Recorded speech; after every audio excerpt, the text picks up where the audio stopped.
Nagbabalik ang Rise and Shine Pilipinas, mga ka-RSP, isang ina, isang mabigat na laban at isang pamilyang hindi sumusuko. Ito ang kwentong ibinahagi ng isang haligi ng tahanan na patuloy na inaalagaan ng kanyang asawa na may hypoxic ischemic encephalopathy. Saksiyan natin ang kanilang matapang na laban, panoorin po natin ito.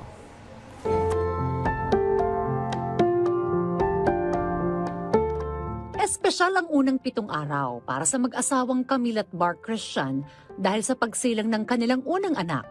Ang pagkakaroon ng sariling pamilya ay matagal na nilang pangarap, ngunit hindi nila inaasahan na agad silang hahamunin ng panahon. February 2026, sumailalim sa emergency cesarean section operation si Camille nang makitaan ng abnormality sa kanyang pagbubuntis.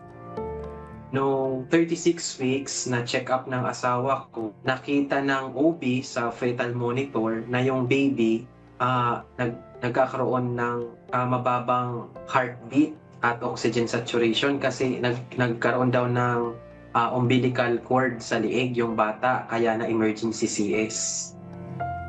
Ganun pa man, ligtas niyang naisilang si Baby Savia Amelie.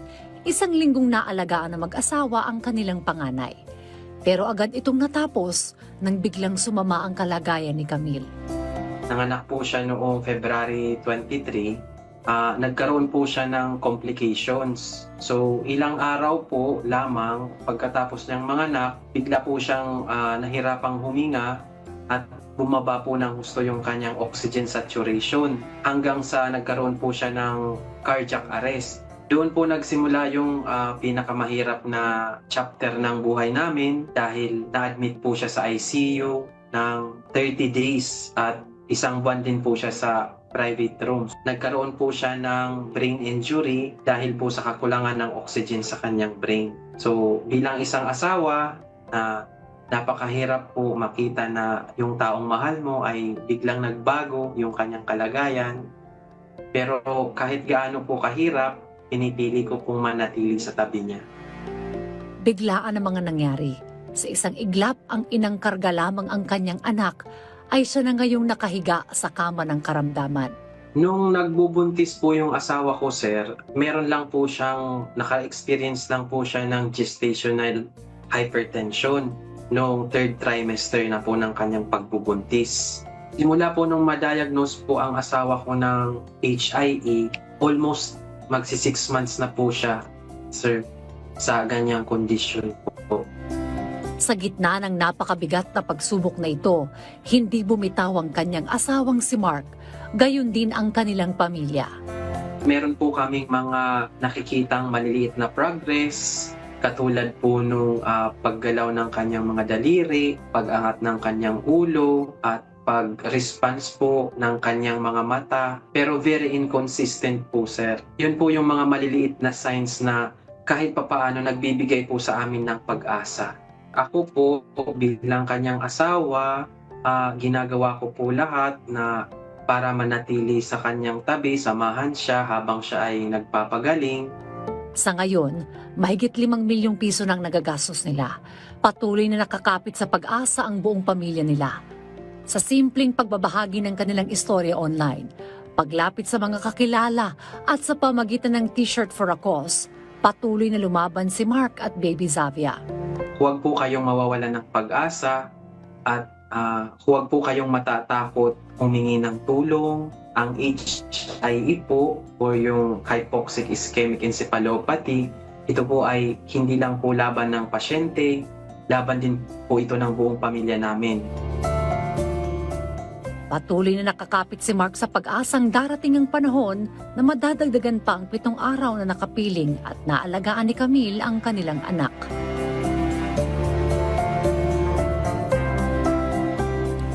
Nako, Joshua, no? I can just imagine yung bigat na pinagdadaanan ni Mark at ni Camille, no? So para po sa ating mga ka-RSP, kung gusto po nating tulungan sila sa kanilang cause, no?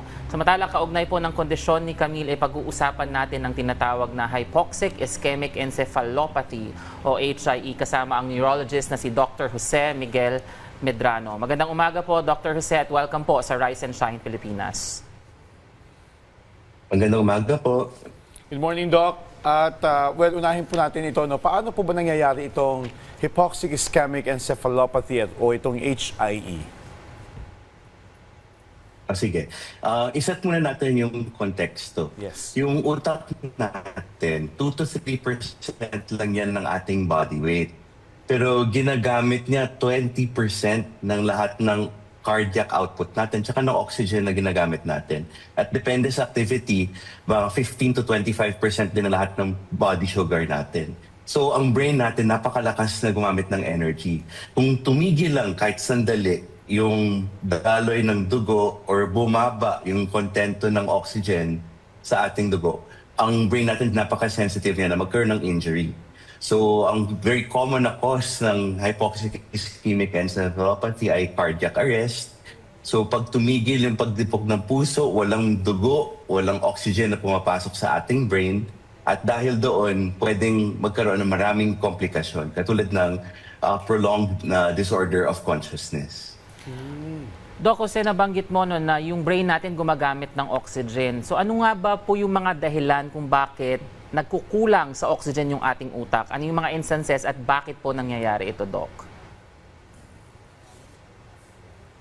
Yung pinaka-common talaga ay nag-cardiac arrest po ang isang pasyente. Pero bukod doon, pwede magkaroon ng very severe na pneumonia.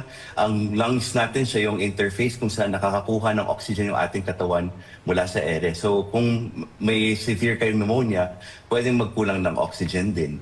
Pag kayo po ay nawalan din ng maraming dugo tulad sa mga traumatic injury or kung kayo po ay may internal bleeding, maaari din po yun mag-cause ng ng hypoxic ischemic encephalopathy.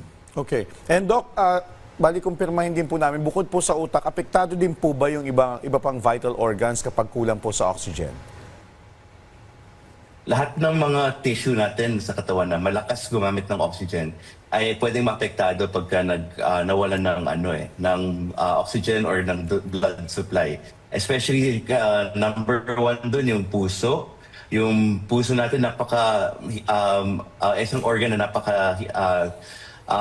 dependent sa oxygen eh. Kapag nawalan siya ng supply, nagkakaroon siya ng mga injury din.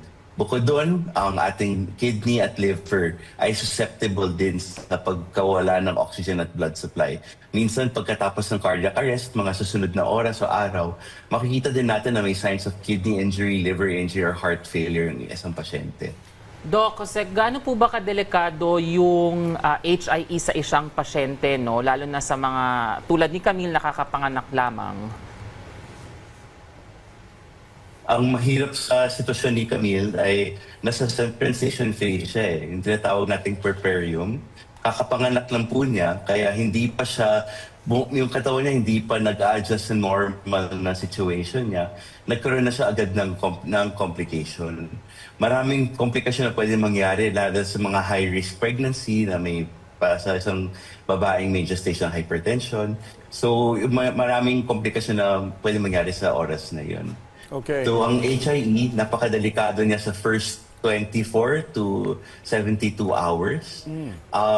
Doon natin nakikita kung gaano ka-severe yung mga markers ng sakit eh. Kung siya ay nagkaroon ng coma, gaano katagal siya nasa comatose na state, kung siya ay nagkaroon ng seizure or iba pang mga sign of brain injury po na nakikita sa CT scan or MRI. Okay. Sa kaso po, Doc, ng asawa nito ni Sir Mark, 6 months na po siyang bedridden. Sa inyo pong estima, ano pong inaasahan natin sa kanyang kasalukuyan neurological state? Base sa nakita kong video at sa interview ni Sir Mark, mukhang nagsistabilize na po ang kanyang hypoxic ischemic encephalopathy. Siya na po ay nasa tinatawag nating minimally conscious state plus.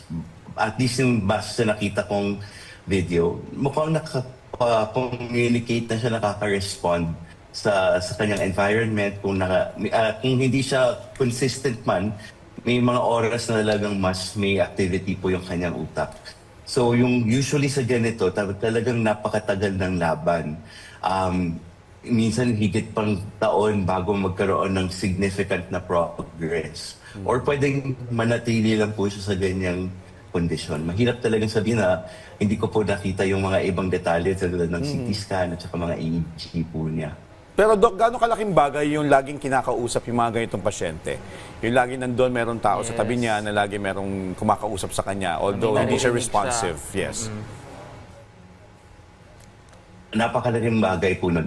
Ang ating brain, kahit hindi siya nag-respond pa, nakaka-detect siya ng mga sensation katulad ng touch at hearing. So pagka nakarinig ng boses, nasi-stimulate pa din yung ating utak kahit papaano.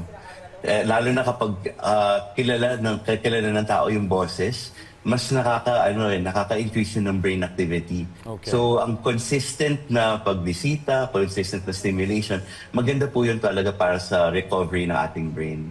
Okay. Nako, Doc, maraming salamat po sa inyong oras, no, Dr. Jose Miguel Medrano. At salamat din kay Mark and kay Camille for sharing their story. Yes, at para po sa ating mga ka-RSP na nais magpaabot ng tulong para sa pagpapagaling ni Camille, maaari po kayong makipag-ugnayan sa social media account ng kanyang asawa na makikita niyo po sa inyong mga screens. Maraming salamat po.